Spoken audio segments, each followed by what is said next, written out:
Καλή σας μέρα. Χαίρετε. Ρίξτε μια ματιά στη ζωή σας. Αυτό που ζείτε τώρα, το είχατε σχεδιάσει, το είχατε βάλει στόχο? Θέλατε να ζείτε ένα γράμμα από επιτυχίες και αποτυχίες, από χαρές και λύπες, ένα γλυκό πικρό κάτι? Και όταν αποτυχάνουμε, πού αποδίδουμε την αιτία της αποτυχίας μας? Στη μοίρα, στους άλλους που δεν ανταποκρίθηκαν στις προσδοκίες μας? Ή μήπως τελικά όλα αυτά είναι θέμα παρεξήγησης, μία πλάνη? Μήπως ψάχναμε να βρούμε κάπου κάτι σε λάθος μέρος? Μήπως η αλήθεια είναι κάπου αλλού? Καλώς ορίσατε λοιπόν στο μάθημα 131. Όποιος επιζητά την αλήθεια δεν μπορεί να αποτύχει. Η αναζήτηση του φαντασιακού οδηγεί στο θάνατο επειδή είναι η αναζήτηση του τίποτα. Και ενώ ψάχνεις να βρεις τη ζωή, επιζητάς τον θάνατο. Ψάχνεις για ασφάλεια και προστασία, ενώ στην καρδιά σου προσεύχεσαι για κίνδυνο και προστασία του ασήμαντου ονείρου που έπλασες. Όταν μας λέει ότι αναζητάμε το θάνατο, εδώ δεν εννοεί απλώς τον θάνατο του σώματος. Εννοεί ότι όταν ξεκινάμε για στόχους που εκ των προτέρων γνωρίζουμε ότι θα αποτύχουν, τι ζητάμε ακριβώς? Ζητάμε ένα τίποτα, που συμβολικά είναι ο θάνατος. Γιατί το τίποτα είναι ο θάνατος. Ναι, Μοιάζει με θάνατο. μεταφορικά. Ο κόσμος όμως δεν μπορεί να σου υπαγορεύσει τον στόχο που αναζητάς, εκτός αν του δώσεις τη δύναμη να το κάνει αυτό. Διαφορετικά είσαι ακόμα ελεύθερος να διαλέξεις ένα στόχο που βρίσκεται πέρα από τον κόσμο και κάθε σκέψη του κόσμου. Και αυτός ο στόχος έρχεται σε σένα από μια ιδέα που έχεις εγκαταλείψει, αλλά όμως θυμάσαι, παλιά αλλά και καινούργια. Ο αντίλαλος μιας κληρονομιάς που έχει ξεχαστεί, αλλά η οποία έχει όλα όσα πραγματικά θέλεις. Στα βάθη του νου μας λοιπόν υπάρχει μια ανάμνηση για την όντως αλήθεια, όπως θα έλεγε ο Πλάτων, για αυτό που αληθινά είμαστε και είναι η αληθινή δημιουργία του Θεού. Αντί γι' αυτό αναζητάμε πρόσκαιρους στόχους εν επιγνώση. Όλοι ξέρουμε ότι οι στόχοι που αναζητάμε σε αυτόν τον κόσμο είναι πρόσκαιροι. Και μοιάζει να μην έχουμε άλλη διέξοδο, αλλά κάτι μέσα μας λέει κι όμως υπάρχει μια άλλη αλήθεια. Τι στόχους έχω επιδιώξει στη ζωή μου? Χρήμα, εξουσία, σχέσεις, διακρίσεις. Όμως ποιοι από αυτούς τους στόχους μου είχαν αναφορά στο αιώνιο? Όπως χαρακτηριστικά απεικονίζεται σε αυτό το πίνακα του Thomas Hart Benton, το κυνηγώντας πεταλούδες, είναι σαν να κυνηγάμε πεταλούδες, γιατί οι πεταλούδες είναι πολύ φευγαλαία πλάσματα. Ζουν ελάχιστα, περίπου 24 ώρες. Να είσαι χαρούμενος που πρέπει να αναζητάς. Να είσαι επίσης χαρούμενος μαθαίνοντας ότι αναζητάς τον ουρανό και ότι θα πετύχεις το στόχο που πραγματικά θέλεις. Κανείς δεν θα μείνει που να θέλει αυτό το στόχο χωρίς να τον πετύχει τελικά. Αυτό που μας κάνει πνευματικούς αναζητητές, αυτό που μας κάνει να είμαστε εδώ μαζί τώρα, είναι ακριβώς αυτή η εσωτερική αναζήτηση. Κάτι ψάχνω, νιώθω ότι υπάρχει κάτι και θέλω να το βρω. Ο Υιός του Θεού δεν μπορεί να αναζητά μάταια. Παρόλο που προσπαθεί να καθυστερεί, να εξαπατά τον εαυτόν του και να νομίζει ότι η κόλαση είναι αυτό που αναζητά. Όταν κάνει λάθος, βρίσκει διόρθωση. Όταν χάνει το δρόμο του, οδηγείται πίσω στο έργο που του έχει ανατεθεί. Κανείς δεν παραμένει στην κόλαση, επειδή κανείς δεν μπορεί να εγκαταλείψει το δημιουργό του, ούτε να επηρεάσει την τέλεια, άχρονη και αμετάβλητη αγάπη του. Θα βρεις τον ουρανό. Το κάθε τι που αναζητάς εκτός από αυτό θα χαθεί. Όχι όμως επειδή θα αφαιρεθεί από σένα. Θα παρέλθει επειδή δεν το θέλεις. Είναι τόσο σίγουρο ότι θα πετύχεις το στόχο που πραγματικά θέλεις, όσο είναι το γεγονός ότι ο Θεός σε δημιούργησε αναμάρτητο. Άρα η θαλασσοταραχή θα διαλυθεί, θα χαθεί και θα εμφανιστεί το φως που που είναι είναι πέρα. σταθερό και γαλήνιο πέρα από τις θύελλες που ζούμε. Και γιατί να περιμένεις για τον ουρανό, αφού είναι εδώ σήμερα. Ο χρόνος είναι μεγάλη ψευδαίσθηση, ότι ο ουρανός είναι στο παρελθόν ή στο μέλλον. Πώς θα μπορούσε το θέλημα του Θεού να είναι στο παρελθόν ή να μην έχει ακόμα συμβεί. Εδώ η Ιουλία δεν μας λέει ότι αναζητάμε τη χαρά αφού κάνουμε κάτι. Πρέπει να κάνουμε κάτι για να βρούμε τη χαρά. Μεσολαβεί κάτι ανάμεσα σε εμάς και στη χαρά. Χρησιμοποιούμε κάποιο μέσον για να φτάσουμε στη χαρά. Σαν να μην είναι εδώ τώρα. Σαν να είναι κάτι που θα το φτάσουμε αφού κάνουμε κάτι. Και εδώ ανατρέπεται τελείως αυτό.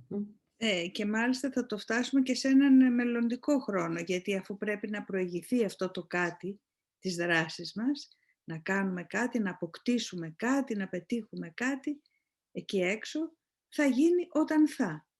Έτσι η χαρά είναι πάντα σε ένα μέλλοντα χρόνο.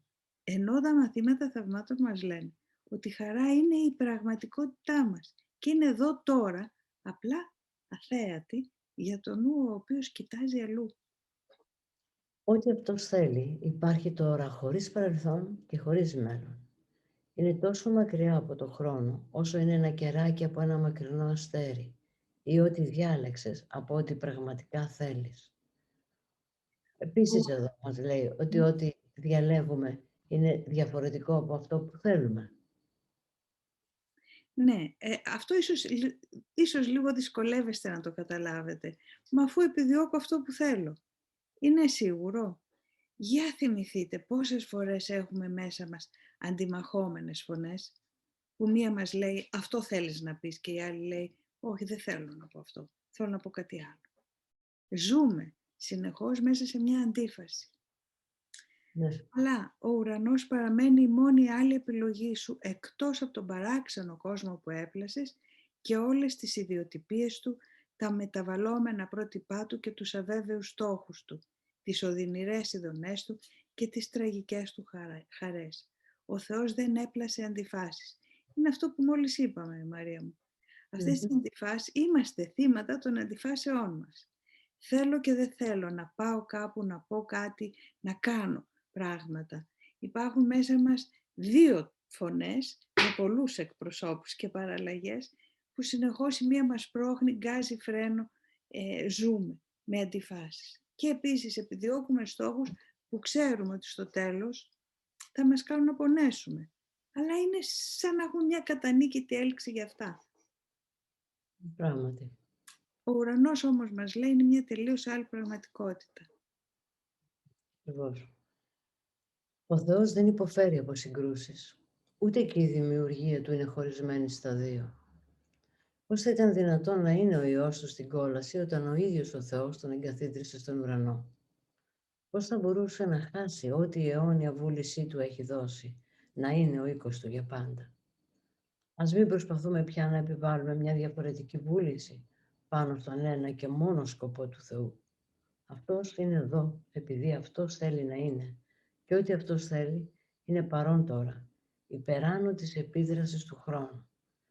Σήμερα δεν θα διαλέξουμε το παράδοξο στη θέση της αλήθειας. Και σε αυτή την απεικόνιση εικονογραφείται με κάποιο τρόπο ο διαλογισμός με τα περιστέρια της ειρήνης, που πάνε παντού αδιακρίτως, στα πέρατα της γης, δεν κάνουν διακρίσεις. Βγαίνουν μέσα από τα βάθη της καρδιάς μας, το είναι μας, και πετάνε προς όλες τις κατευθύνσεις με ένα κοινό στόχο, που δεν είναι παράδοξο να έχει αντίφαση μέσα. Δεν στρέψτε το νου σου προς τις αληθινές ιδέες.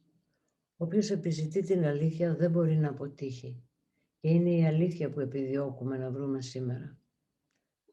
Θα αφιερώσουμε 10 λεπτά για αυτό το σκοπό 3 φορές σήμερα. Θα ζητήσουμε να δούμε την ανάδυση του πραγματικού κόσμου να αντικαθιστά τα ανόητα είδωλα που αγαπάμε, με αληθινές ιδέες να εμφανίζονται στη θέση των σκέψεων που δεν έχουν κανένα νόημα, καμιά επίπτωση και καμιά ουσία ή πηγή στην αλήθεια. Το αναγνωρίζουμε αυτό, καθώς αρχίζουμε τις περιόδους της εξάσκησής μας, αρχίζοντας με το εξής. Ζητώ να δω έναν διαφορετικό κόσμο και να σκεφτώ μια διαφορετικού είδους σκέψη από εκείνες που έπλασα. Τον κόσμο που αναζητώ δεν τον έπλασα μόνος μου. Οι σκέψεις που θέλω να σκέφτομαι δεν είναι δικές μου. Εδώ υπονοεί ότι όπως αυτό το λουλούδι βγαίνει μέσα από το τσιμέντο, μέσα από την άσφαλτο, έχουν τη δύναμη αληθινές σκέψεις, επειδή είναι ζωντανές, να αναδυθούν όσο βαθιά και αν τις έχει θάψει το εγώ. Αυτές οι αληθινές σκέψεις δεν είναι δικές μου. Τι εννοεί, Μαρία? Ότι έχουν δημιουργηθεί από τον πατέρα, από την ίδια την αγάπη. Και επειδή για το εγώ δεν είναι καθόλου αγαπητά ό,τι έχει φτιάξει η αγάπη, γι' αυτό λέει δεν είναι δικές μου. Θα λέγαμε είναι δικές μας. Δηλαδή ημών και του πατέρα. Δικές μας και του πατέρα. Είναι μια συνδημιουργία. Οι οποίες σκέψεις υπάρχουν εδώ τώρα, απλά δεν τις βλέπουμε. Γιατί έχουμε τυφλωθεί από τις άλλες ιδέες για το πώς θα γίνουμε ευτυχισμένοι ή χαρούμενοι ή για το πώς θα αξίζουμε. Κοιτάμε αλλού από εκεί που είναι οι σκέψεις οι αληθινές. Αλλά όσο και αν το έχουμε ισοπεδώσει, αργά ή γρήγορα το λουλούδι καταφέρνει να βγει. Ανθίζουν αυτές οι ιδέες στο νου μας. Είναι σίγουρο αυτό, εφόσον αναζητάμε την αλήθεια, όπως μας λέει. Για αρκετά λεπτά παρακολούθησε το νου σου και αν και τα μάτια σου είναι κλειστά, δες τον δίχως νόημα κόσμο που νομίζεις ότι είναι πραγματικός. Πανεξέτασε επίσης και τις σκέψεις που ταιριάζουν σε ένα τέτοιο κόσμο και που νομίζεις ότι είναι αληθινές. Μετά άσε τις να φύγουν και βυθίσου κάτω από αυτές στον Άγιο Τόπο, όπου δεν μπορούν να εισέλθουν. Υπάρχει μια θύρα κάτω από αυτές στο νου σου, την οποία δεν μπόρεσες να κλειδώσεις εντελώς για να κρύψεις ό,τι υπάρχει πέρα από αυτήν. Αναζήτησε αυτή τη θύρα και βρες την. Αλλά προτού προσπαθήσεις να την ανοίξεις, υπενθύμησε στον εαυτό σου ότι κανένας δεν μπορεί να αποτύχει όταν επιζητά την αλήθεια. Αυτή είναι η έκκληση που κάνεις σήμερα. Τίποτα εκτός από αυτό δεν έχει νόημα τώρα. Σε κανέναν άλλο στόχο δεν δίνεις αξία τώρα. Κανέναν άλλο στόχο δεν αναζητάς και δεν θέλεις τίποτα από ό,τι υπάρχει πριν από αυτή τη θύρα και να ζητάς μόνο ό,τι υπάρχει πέρα από αυτήν. Άπλωσε το χέρι σου και δες πόσο εύκολα ανοίγει η θύρα με τον αδιέρετο σκοπό σου να προχωρήσεις πέρα από αυτήν. Άγγελοι φωτίζουν το δρόμο, έτσι ώστε όλο το σκοτάδι εξαφανίζεται και στέκεστε σε ένα φως τόσο λαμπρό και διαυγές που μπορείς να καταλάβεις όλα τα πράγματα που βλέπεις. Μια στιγμιαία έκπληξη ίσως θα σε σταματήσει για μια στιγμή προτού συνειδητοποιήσεις ότι ο κόσμος που βλέπεις μπροστά σου στο φως καθρεφτίζει την αλήθεια που γνώριζες και που δεν ξέχασες εντελώς, ενώ περιπλανιώσουν μακριά στα όνειρα. Δεν μπορείς να αποτύχεις σήμερα. Βαδίζει μαζί σου το πνεύμα που σου έστειλε ο ουρανός, ώστε να μπορέσεις κάποια μέρα να πλησιάσεις αυτή τη θύρα και μέσω της βοήθειάς του να την περάσεις αβίαστα και να εισέλθεις στο φως. Σήμερα αυτή η μέρα έχει έρθει. Σήμερα ο Θεός κρατά την πανάρχια υπόσχεσή Του στον Άγιο Υιό Του, όπως και ο Υιός Του θυμάται τη δική Του υπόσχεση σε Αυτόν. Σήμερα είναι μια μέρα χαράς, γιατί ερχόμαστε στον καθορισμένο τόπο και χρόνο, όπου θα βρεις το στόχο όλων των αναζητήσεών σου και όλων των αναζητήσεων του κόσμου, οι οποίες τελειώνουν καθώς περνάς τη θύρα. Να θυμάσαι συχνά ότι σήμερα πρέπει να είναι μια ημέρα ιδιαίτερης χαράς. Απόφυγε μελαγχολικές σκέψεις και δίχως νόημα θρήνους. Η ώρα της σωτηρίας έχει έρθει. Σήμερα έχει καθοριστεί από τον ίδιο τον ουρανό να είναι μια μέρα χάρις για σένα και για τον κόσμο. Αν ξεχνάς αυτό το χαρμόσυνο γεγονός, υπενθύμιζε στον εαυτό σου. Σήμερα αναζητώ και βρίσκω όλα όσα θέλω. Ο ένας και μόνος σκοπός μου τα προσφέρει. Όποιος επιζητά την αλήθεια δεν μπορεί να αποτύχει. Και ναι, Μέρη, πολλοί άνθρωποι όπως εσύ περνάνε δύσκολες στιγμές στην οικογένειά τους, στις σχέσεις τους προσωπικές. Και ναι, Ελένη, αναρωτιέσαι γιατί η αγάπη είναι απειλή για το εγώ. Αυτές τις ερωτήσεις που έχουμε μαζέψει και άλλες πολλές θα τις συγκεντρώσουμε σε ένα μάθημα όλες μαζί για να τις απαντήσουμε, έτσι ώστε ο χρόνος μας να μένει πάντα γύρω στο 20 λεπτό για αυτούς που παρακολουθούν το βιντεοσκοπημένο.